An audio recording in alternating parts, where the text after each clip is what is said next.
Sciatica या sciatica एक बहुत ही कॉमन टर्म है जो पीठ का दर्द जो कमर से पैर की तरफ जा रहा है उसको रिप्रेजेंट करता है। सियाटिका टर्म सियाटिक नर्व से बना है।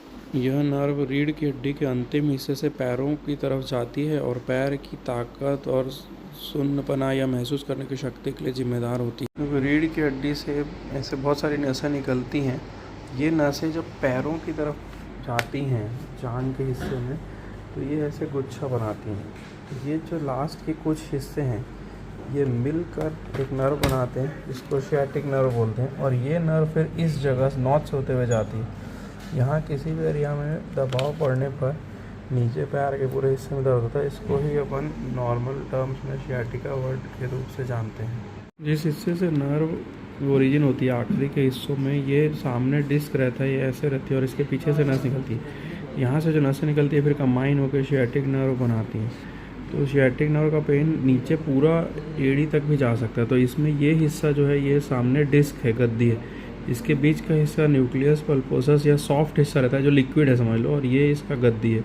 ये कुशन के रूप से काम करता है और पीछे के नर्व को प्रोटेक्ट करता है और अपने को मुड़ने में हेल्प करता है। ये दोनों हड्डी के बीच का लचीलापन होता है तभी अपन मोड़ पाते हो आप।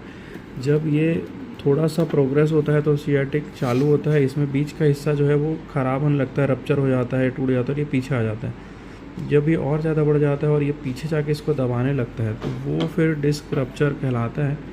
उसमें ये हिस्सा पूरा पीछे जा जाता है। तो इसमें जो नर्व को काम करने के लिए खाली जगह चाहिए वो काफ़ी हद तक कम हो जाती है। ये पतले भी हो जाता है, इससे अपना लचीलापन कम हो जाता है। ये ज़मीन में झुकना कठिन हो जाता है। इसमें इस प्रकार से पीछे ये नस को दबाने लग जाता है। सियाटिका के शुरुआती उपचार में हम कुछ कसरतें सिखाते हैं। अगर अर्ली स्टेज में हो तो एक्सरसाइज, थोड़ा रेस्ट और थोड़ी मेडिसिन से वो काफ़ी हद तक ठीक हो जाता है। एक्सरसाइज की एक वीडियो में नीचे उसका लिंक अटैच कर रहा हूँ।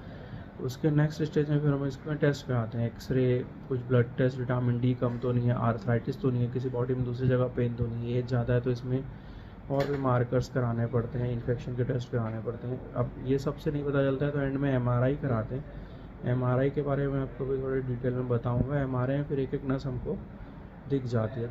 ये सब बेसिक ट्रीटमेंट पहला स्टेज में एक्सरसाइज और ड्रग्स का रहता है, दूसरे में एमआरआई कराते हैं।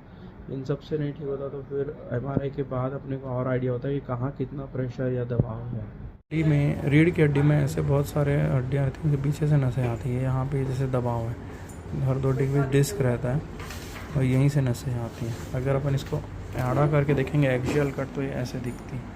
सामने हड्डी, बीच में ये नस है, ये नस भी दबाव है। यहाँ एकदम अच्छा फ्री स्पेस रहने से यहाँ थोड़ा फ्री स्पेस है। यहाँ पे देखेंगे तो ये स्पेस बहुत नैरो है, तो इसी स्पेस से नर्व्स जाती हैं, तो इसके कंप्रेशन से ही फिर नर्व्स दबती हैं। ये रिपोर्ट में जैसे हम इसको नापते हैं तो इसमें डिस्टेंस रहता है, तो ये डिस्टेंस उससे कम नहीं होना चाहिए। एमआरआई में हमको बेसिक पता चल जाता है। जनरली एमआरआई इस स्टेज के बाद कराते हैं। ट्रीटमेंट में पहला स्टेज होता है थोड़े दिन रेस्ट करिए, मेडिसिन लीजिए, फिजियो कराइए। बहुत सारे लोगों में डिस्क प्रॉब्लम हल्की बहुत लेवल पे रहती है और वो बढ़ती नहीं है और थोड़े दिनों में ठीक हो जाती है। अगर ये सब करने के बाद 15-20 दिन में फ़र्क नहीं पड़ता और एमआरआई में कुछ प्रॉब्लम होती है तो इसमें हायर लेवल की कुछ मेडिसिन, थोड़ी स्ट्रॉन्गर पेन किलर और नर्व की मेडिसिन रहती है, उनसे ठीक नहीं होता। एमआरआई में तकलीफ है पर बहुत ज़्यादा नहीं है तो इसमें ब्लॉक्स, सारे टाइप के ब्लॉक्स लगते हैं, इंजेक्शन लगते हैं, उससे कुछ हद तक पेन रिलीफ हो जाता है। ये सब सिंसियरली करना ज़रूरी है। अगर आप ये अच्छे से नहीं कर रहे हैं तो आप आगे ट्रीटमेंट आपको फ्रूटफुल नहीं रहेगा। अब ये सब ईमानदारी से एक्सरसाइज कर रहे हैं, फिजियो कर रहे हैं, फिर भी ठीक नहीं हो रहा तो सर्जरी एकदम लास्ट ऑप्शन होता है। इसमें बहुत सारे प्रकार के सर्जरी होते हैं। इसमें कुछ सर्जरी होती है जिसमें हम डिस्क के इस पूरे हिस्से को बाहर से टेलीस्कोपिकली निकाल देते हैं, जो मिनिमली इन्वेसिव सर्जरी होती है। कुछ में ऐसा होता है कि बहुत सारे लेवल इन्वॉल्व होते हैं तो हमको पूरा ओपन करना पड़ता है, बोन के कुछ हिस्से को आउट करना पड़ता है और फिर उसके बाद इधर जो डिस्क है उसको हटाना पड़ता है। ऐसे कुछ हिस्सों में नर्व को रिलीज़ करना पड़ता है और कुछ हिस्सों में सामने की तरफ से जाना पड़ता है। तो जैसा भी आपका फिर एमआरआई के हिसाब से लीजन, उस हिसाब से अलग अलग प्रकार की सर्जरी की ज़रूरत पड़ सकती है।